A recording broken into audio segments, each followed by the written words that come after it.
On July 16, 2019, Deborah Hamill, a 65-year-old grandmother, was stopped by Officer Massini from the Cashin Police Department. The reason for the stop was a broken taillight on her truck while she was driving in Cashin, Oklahoma. The subsequent exchange between them is recorded by Officer Massini's body camera. After Ms. Hamill declined to exit the vehicle, Officer Massini proceeded to remove her forcefully, resulting in her being thrown to the ground. He then made an attempt to handcuff her.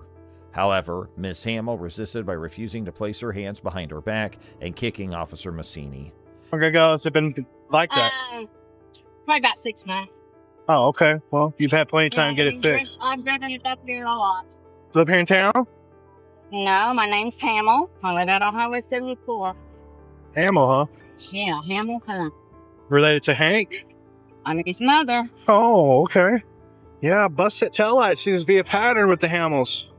Well, y'all had a headlight out on one of your cop cars the other night. We did? In response, Officer Massini backed away and drew his taser.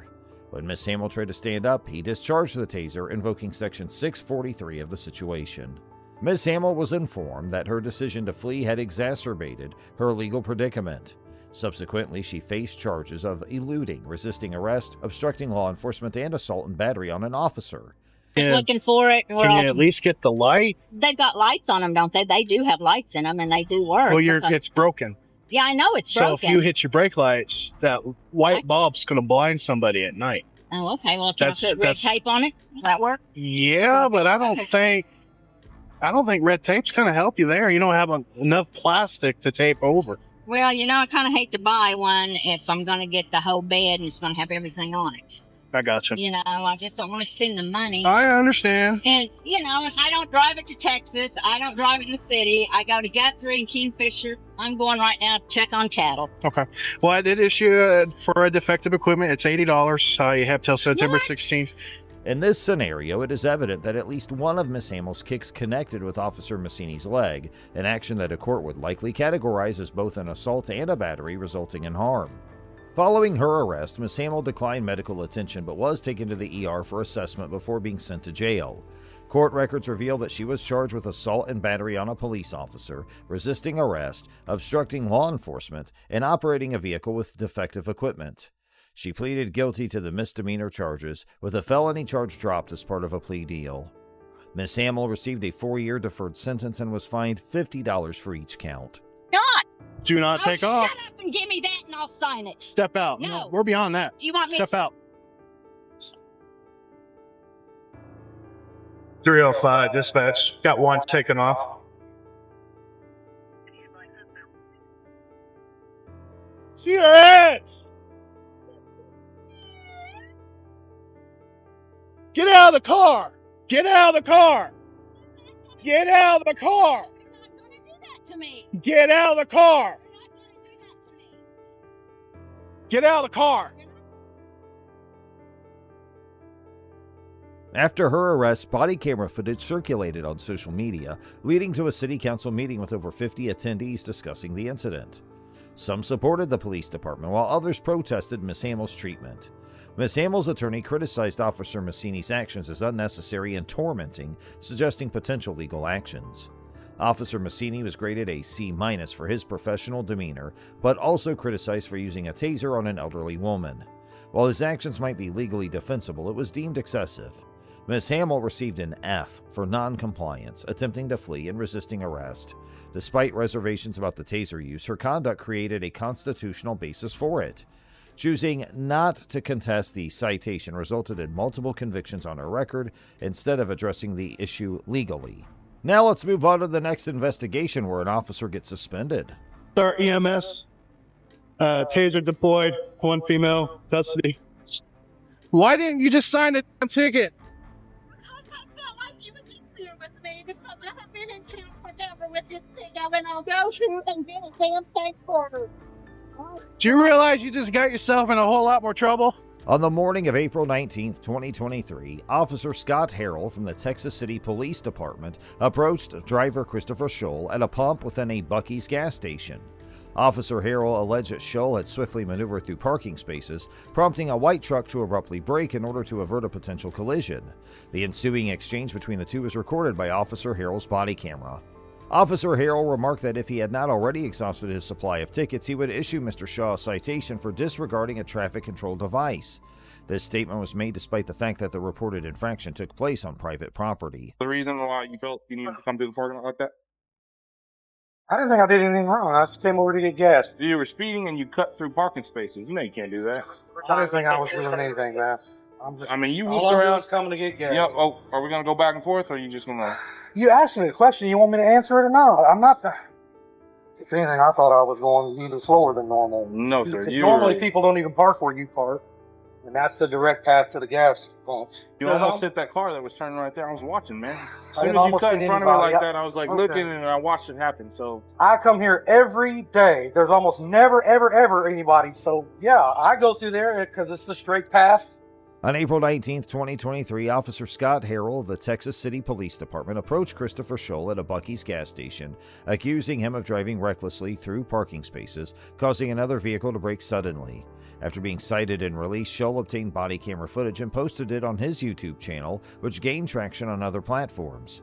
In response to public backlash, Texas City Police Chief Joe Stanton announced an internal investigation by the Office of Professional Standards into Harrell's conduct, with the potential for criminal charges. Every day when I come through. okay, look, I'm not gonna write you tickets, but the only reason I'm not writing you tickets is because I'm out of tickets right now.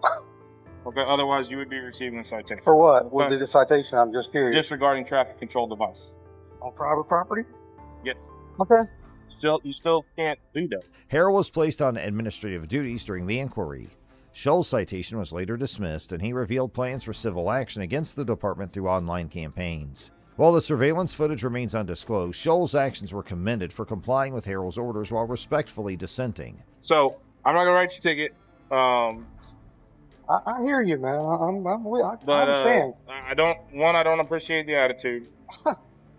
Two, I get it. You're upset. Nobody likes cops pulling up on them. Nobody likes it. Okay, but you know you did wrong. You know you're not supposed to cut through the parking lot. And instead of being like, "Oh yeah, I messed up. Sorry, it won't happen again," you want to sit here and go back and forth with them. There's a lot better things than this to be doing for you. You're right. I was working on a You report. can be over here, and there's people right now running You want to 90 go to miles an hour on the jail? You thing. want to go to jail? So You want to go to jail? You could go to jail for this. you can do what you want to do. I can't stop. I you. don't want to take you to jail. You know, That is definitely a waste of my time. Okay, but the attitude is not necessary. I agree. That's on your part, sir. I haven't been rude to you at all. I will get in trouble. You go file a complaint, get me in trouble. Write me up. I'm not worried about that. All right, well, I'll make sure that I'm there all the time. If I see it happen again, then Okay. we'll go from there, okay? Okay. All right? I'll look that law up on private property too. I don't believe you'd have the authority to do anything here on this parking lot like that. I could also take you to jail for Class B reckless driving because you did almost hit that car. The encounter highlighted the complex interplay between free speech rights and lawful arrests. The incident underlined concerns about retaliatory arrests and Supreme Court precedent's impact on individuals seeking justice. You can do what you want to do, Harold. I can't stop you. If you want to be this way, then that's up to you. I'm trying to be a reasonable Are you having person. a bad day, I sir? think Is there that- a reason why you're No, acting like I'm this? having a bad day because Have I raised my you're voice to you doing at this all? to me. I think this whole thing is ridiculous. What do you specifically do you think is ridiculous? That we're even talking about nothing happened, and here we are talking, and you're threatening to take me to jail. No, I'm And just so I advising you shouldn't that be it's getting an option. upset. I don't call it a threat, sir. No, it's an a option. threat. That is a threat. You're threatening me under color of law now to take something on private Color of property, which law I don't believe you even have the authority It's to do. a But now dictionary you want term, sir. Okay. It comes from Black Law's No, it's not. It's a dictionary. Class A misdemeanor for you to threaten to arrest me over something that you know is not really true. But that's okay. What's the penal code on that, sir? The commentary supported Scholl's decision to legally challenge Harrell's conduct and encourage him to persist in pursuing a civil lawsuit. Oh, this is a problem. How is I feel like it you're- a problem? I How feel is like this you're a going to problem? continue to commit these behaviors that are unsafe and put people at risk. So You now don't we're feel going like you after did people anything for wrong. something that's possible they may do in the future. So now we're playing Jean-Claude Van Damme future cop, and you need to stop me from something I may do in the future. That's now your position. What is the Yeah. law designed to do, sir? Oh, I know you want designed to compliance. stop people from I know doing you things want that they're not voluntary supposed to be compliance. doing. I know you want voluntary compliance. Okay, go ahead and put your hands on your back. Wow. It emphasized the importance of respectful communication and lawful conduct in encounters with law enforcement. On March 28, 2022, officers from the Sunrise Police Department were dispatched in response to multiple 911 calls.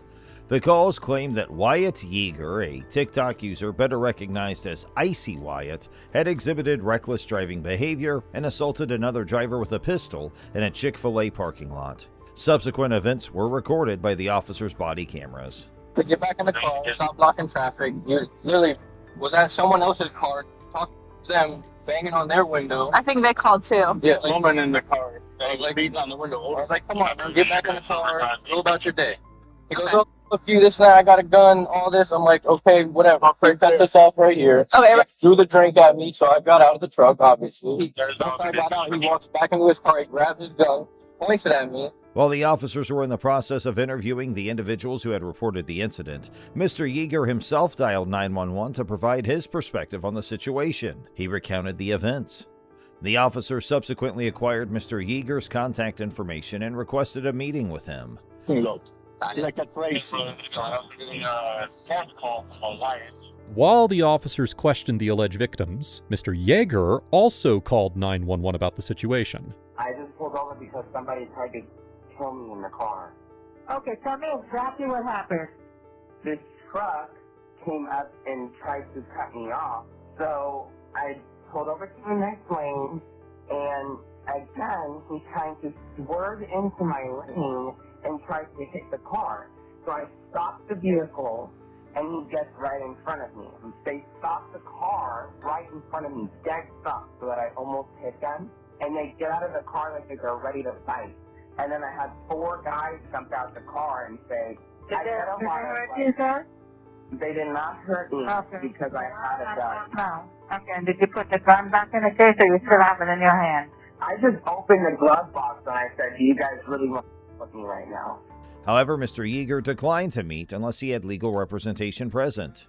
Eventually, the officers located Mr. Yeager as he was departing from his residence. Approaching the scene with their firearms drawn, they instructed him put the car in park. Mr. Yeager asserted that during his arrest, the officers neglected to inform him of his Miranda rights. Put the car in park. Let's go. Put it in park. All right. Put both your hands out the window. Put your hands out the window. I don't know who I am. Nope. Get out of the car.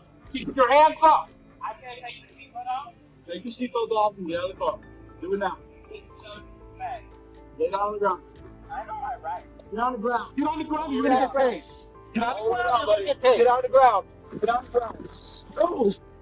In his defense, Mr. Yeager argued that the officers were not authorized to seize his phone. He further maintained that they would require video evidence to substantiate his arrest, as he possessed multiple witnesses who would vouch for his version of events. Mr. Yeager's girlfriend, Mazing Usher, who is also recognized by the online alias More Amazing, asserted that Mr. Yeager's action of pistol whipping the other driver was undertaken as an act of self-defense against an imminent attack, given the situation at hand. Situation that nobody helped him with. I guess he called someone. He called 911 and then he went all the way back here instead of meeting with us. Yes, he came home after being attacked by 2 hillbilly crazy people in a truck. But he pistol whipped them over the top of their head. Because they attacked him. On March 31st, 2022, Mr. Yeager posted on Twitter alleging that the Sunrise County Police and Broward County Ambulance had ambushed him in his neighborhood. He claimed they arrived at his house after he had sought help for a road rage incident earlier that day using force at gunpoint. He also stated he didn't assault a police officer, but that his phone was forcibly taken from him, leading to accusations of battery. Well, if they got pistol whipped with a gun, then they're victims. Okay. Yes, we are going to. And he's a victim of being attacked while driving. They were speeding in front of him. So you guys not aware of like the whole story? We heard that there was some kind of a road rage incident that started it, but I was aware that like multiple people hung up on his call when trying to call for assistance from these crazy drivers. I called him myself, actually. Oh yeah, we heard you on the phone trying to like find his home to just like show up. Wonderful. Well, to talk to him about what happened. Okay. So I'll just follow you guys and see you there. Thank you. Mr. Yeager shared TikTok videos about the incident, but his account has been removed since. In an overall assessment of the Sunrise officers' actions, they receive a C+ grade. While some officers acted professionally, others engaged in antagonistic dialogue. Excessive force was used in some instances, causing injuries to Mr. Yeager. The motivations behind some actions seemed retaliatory due to his conduct. The officers also failed to administer Miranda warnings before questioning Mr. Yeager, potentially affecting the admissibility of his statements in court. On the other hand, Mr. Yeager is criticized for his disrespectful behavior during the encounter and for not utilizing his right to remain silent. While video evidence of the alleged altercation is lacking, footage showed Mr. Yeager driving recklessly. Despite his changing statements and delayed 911 calls, there may be some merit to the allegations against him in the road rage incident, given various factors. Now here's the next investigation. The residents of Baltimore were shocked to know that they were not safe in their homes. The members of the gun track task force were engaging in dishonest business practices, including fraud, extortion, and robbery. Corrupt cops who swore to protect and serve were nothing more than criminals. Their secrets were revealed in 2017, and since then, the Baltimore story was covered by the media extensively. How did they get caught? How did they manage to save their faces all these years? The significant news that this legendary police fraud gang had been exposed stemmed from the death of Freddie Gray. Given that Freddie died unexpectedly while in police custody, the Baltimore police station was under investigation. To find out how Freddie died and what caused it, an investigation was carried out. According to the inquiry report, 6 Baltimore police officers were involved in the arrest of Freddie Gray. He was caught selling drugs when he was detained. He was dragged to the police van, where they locked the door. But the fact that they disregarded safety precautions and endangered Freddie's life is what went wrong. The policeman in the van was playing with him like he was a toy. He was treated inhumanely and subjected to terrible torture. He was prohibited from using a seatbelt, and his wrists and feet were bound. He was not permitted to have any type of basic safety equipment. His spinal cord and neck were seriously hurt. He was unable to withstand the torture and passed away a week later as a result. There was something strange about the police officers. Therefore, the Department of Justice decided to look into it further. Rod Rosenstein of the DEA decided to investigate and expose this terrible tale. These 6 officers were accused of manslaughter for having little compassion for Freddie, knowing that the police force they had blindly trusted could do something terrible, shocked the public. This top-notch police unit was comprised of Thomas Allers, Momadou Gondo, Jamel Rayam, Evodio Hendricks, Maurice Ward, Marcus Taylor, Daniel Herschel, and Wayne Jenkins. Everyone paid attention to Wayne since he was the leader. Wayne Jenkins was the worst law enforcement official there has ever been. The GTF was run by him, and he was in charge. You can refer to him as the mastermind. The Gun Track Task Force was uncovered in 2017 by a unit member who confessed to his crimes on a video that the DIA heard. Gondo was in touch with the narcotics gang. The investigators' discovery of the crucial clue that caused them to begin to question the police officers marked this moment as the pivotal one. Gondo's confessions were all recorded by the DAA. He disclosed his involvement in drug sales and use. The DA was surprised when he subsequently detailed other crimes in which he had participated. These police officers have committed a seemingly endless number of crimes. They had a good plan that they followed exactly every day without fail. The drug dealers were their major focus. They would target and torture these individuals. All the narcotics would be removed and sold again. They made more money from this than they could have as a police officer. They go looking for drug dealers to extort drugs and cash from every day. They lack any emotional attributes that a person should have, along with any sense of professional responsibility for the work they conduct as police officers. The only thing they cared about was gathering more drugs to sell. They will make a significant amount of money from this. They did not shoot other individuals with the illegal guns they carry, but instead unintentionally planted explosives on them. They could then detain anyone in possession of an unauthorized firearm. These officers were brought before the court to make confessions after being apprehended. Hearing about all the crimes these officers committed in a short amount of time startled the jury. Wayne once observed some men robbing a drugstore with the assistance of other officers. They valiantly put an end to the robbery, but they were not acting alone. They kept up the robbery and took drugs from that location. After plundering the business, they sold the drugs to additional drug dealers. Through that, they became very wealthy. A prominent drug dealer suspect's house was searched without warning after they stole his house keys. Then they went ahead and made off with $100,000 from there. They used to indiscriminately drive cars at high speeds in a crowd of people, exhibiting a cruel mentality. These policemen hunt people who flee for their life before arresting them. By carrying out such awful deeds, they feel strong and joyful. They fitted illegal tracking devices in the cars of narcotics dealers to follow them. The police officers would be able to find out where and when these drug sellers will be using this equipment. The cops from the GATF either raid their residences or steal their drugs and cash. They committed all of these acts over the last 3 years without anyone even suspecting them. They discriminated against and held a negative attitude towards black people. Throughout this brief time, they stole somewhere around $300,000. They stole 7 pounds of cocaine during these 3 years. From the narcotics sellers, they also took 43 pounds of marijuana. In addition to this, they converted the proceeds from the sale of pricey, one-of-a-kind jewels into cash.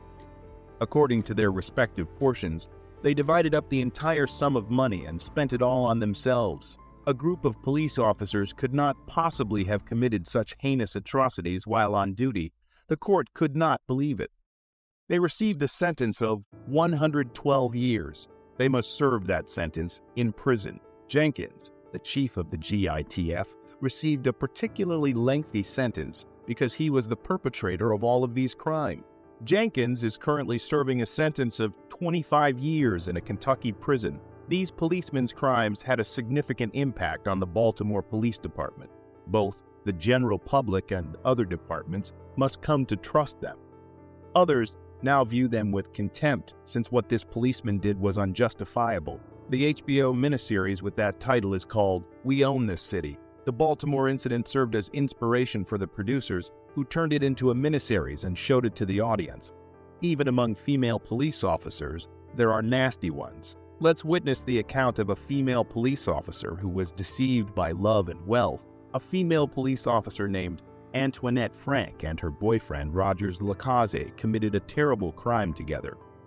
The horrifying murder occurred on March 4, 1995, stunning the residents of New Orleans.